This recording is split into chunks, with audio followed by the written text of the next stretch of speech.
ensin olin perhekeramiikassa ja äitin ja siskon kanssa ja sitten olin lastenryhmässä ja sitten oli vielä nuorisoryhmässäkin. Sitten sain oman lapsen. Ja hänelle sitten viime syksynä yritettiin etsiä jotain harrastusta, jota olisi mukava harrastaa yhdessä. Ja niin me mentiin ja ollaan oltu ja ollaan tykätty. Näin se voi mennä. Mun puolesta tervetuloa kaikki tekijät ja kokijat ja vieraat. Toivottavasti teillä on oikein mukavat näyttelyn avajaiset.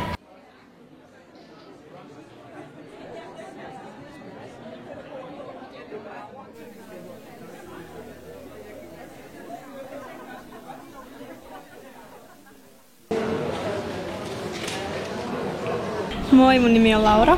No tuolla Vantaalla me käytiin meidän ryhmän kanssa kuvaamassa. Eräänä iltana maalattiin sitten tässä kevään puolella nämä Vantaan kuvataidekoulu. No mä todella rakastuin siihen värimaailmaan, mikä siitä välittyi siitä valokuvasta, minkä otin. Sininen on mun lempiväri, että se varmaan siitä hyvin välittyy. Julia Tokola.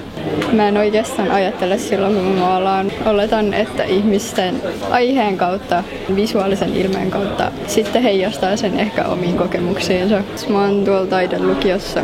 Se nimi on Kukkaruukku, koska siltä se nyt lähinnä näyttää, vaikka ehkä vähän tuommoisella groteskilla tavalla. Siinä oli lähinnä idea jotenkin siitä, että miten me yritetään tuoda muiden ihmisten kautta omat hyvät puolemme esiin ja ehkä käytetään tavallaan ihmisiä hyväksi siinä samalla, eli kasvatetaan toisissa omia kukkiamme.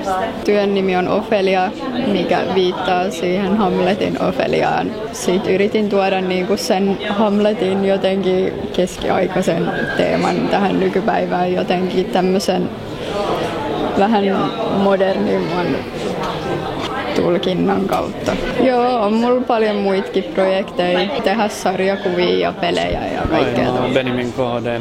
Netissä selailin juttua, niin mä satun näkemään tämän näyttelyn.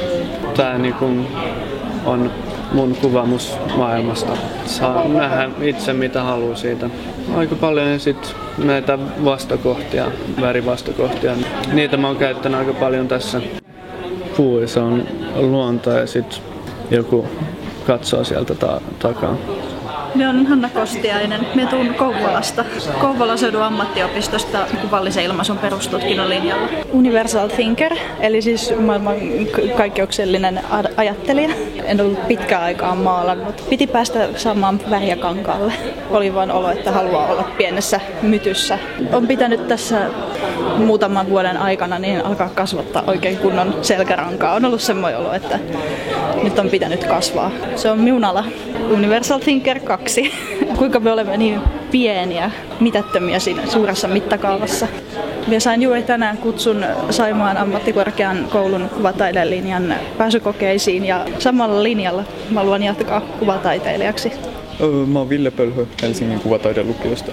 Kyllä mä oon aina piirtänyt ja maalannut aika paljon ja oon harrastanut taidekoulua Porvoossa, missä mä asun niin lapsesta asti. Mä oon eniten ehkä piirtänyt ja se on silleen niin kuin turvallisin ja kivoin väline ehkä. Mä tykkään tosi paljon nyt maalata. Mä oon yrittänyt opetella noita öljyvärejä. Meidän koulun öljyvärikurssilta tässä ylemmässä aiheena oli heijastus. Ja toi on ollut tosi monta maalausta, että mä oon maalannut sen yhä uudelleen ja uudelleen. Tosi tyytyväinen siihen. Se on tosi staattinen väreiltään. On yleensä aika harkittu väripaletti. Noi värit tällä hetkellä, toi sininen esimerkiksi on mulle tosi mieleinen. Tykkään ehdottomasti piirtäessä ja maalatessa käyttää viivaa. Et viiva on tavallaan se mun suosikki.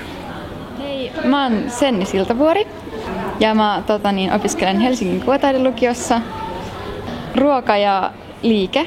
Ja sit mä lähdin niinku sitä ehkä enemmän niinku ruokaa syömistä ja niinku ehkä sen syöjän ja niinku sen ruoan suhdetta ja jotenkin halusin lähteä kuvaamaan sitä ehkä niinku jotenkin tunnetta ja semmoista, niinku, että miten nykyään ehkä ihmiset sikailee aika paljon. Ehkä jos haluaa kommentoida jotain yhteiskunnallisia niinku virheitä tai vajaavaisuuksia, niin yritetään ehkä ihmiset saada niinku niiden töiden avulla näkemään ne ja ajattelemaan niitä, ehkä tuntemaan jotain. jos sä saat sen ihmisen katseen kääntymään ja sillä kuvassa pystyt kertoa niin paljon enemmän kuin jollain tekstillä. Moi, mä oon Ella Prokkola ja mä käyn Oulunkylässä lukiota ensimmäisellä luokalla. Tää on ollut mulla itsenäisenä harrastuksena ihan lapsesta pitäen, että heti kun sain kynän käteen tai pystyin pitämään kynää kädessä, niin siitä lähtien on kyllä piirtänyt. Ja sitten kuvataidekoulussa on käynyt nyt pari vuotta. Tämä henkilöhän tässä on Morrissey, eli hän on hyvin ikoninen pop-tähti ja mulle hyvin rakas. Ja tämä itse työ on maalattu vähän ikonimaiseen tyyliin ja mä halusin tällä mun teoksella kuvata sitä, että miten nykyään pop-idolit on niin kuin lähes jumalallisessa roolissa heidän faneilleen. No, nämä ruusut lisää semmoista niin kuin, romanttista tunnelmaa tässä. Morrissey on hyvin niin kuin romanttinen hahmo.